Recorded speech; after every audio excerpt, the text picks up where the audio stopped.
మీకు స్టాక్ మార్కెట్లో ప్రాఫిట్ వచ్చిందా? కానీ ట్యాక్స్ ఎంత కట్టాలో తెలుసా? మీరు షేర్స్ కొని విత్ ఇన్ 1 ఇయర్లో సేల్ చేస్తే 20% short term capital gain tax pay చేయాలి. ఒకవేళ మీరు షేర్స్ కొని 1 ఇయర్ తర్వాత సేల్ చేస్తే 12.5% long term capital gain tax pay చేయాలి. ఇక్కడ మీరు 1,25,000 ఎగ్జంప్షన్ క్లెయిమ్ చేయొచ్చు. మనం దీన్ని ఒక ఎగ్జాంపుల్తో చూద్దాం.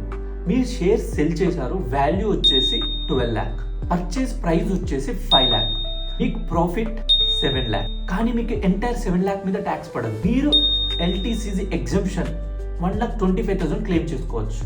7 lakh మీరు 1,25,000 డిడక్ట్ చేసి 5,75,000 మీద 12.5% ట్యాక్స్ పడుతుంది.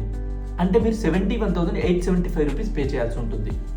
అంతేకాకుండా మీరు షేర్స్ హోల్డ్ చేస్తున్నప్పుడు మీకు ఏదైనా డివిడెండ్ ఇన్కమ్ వచ్చినట్టయితే అది మీ ట్యాక్స్ స్లాబ్ రేట్ ప్రకారం ట్యాక్సబుల్ అవుతుంది.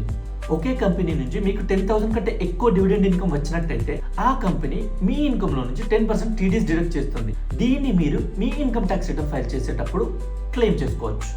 మీకు ఈ వీడియో యూస్ఫుల్ అనిపిస్తే లైక్ చేయండి. ఇలాంటి మరిన్ని అవేర్నెస్ వీడియోస్ కోసం మన పేజ్ ఫాలో అవ్వండి.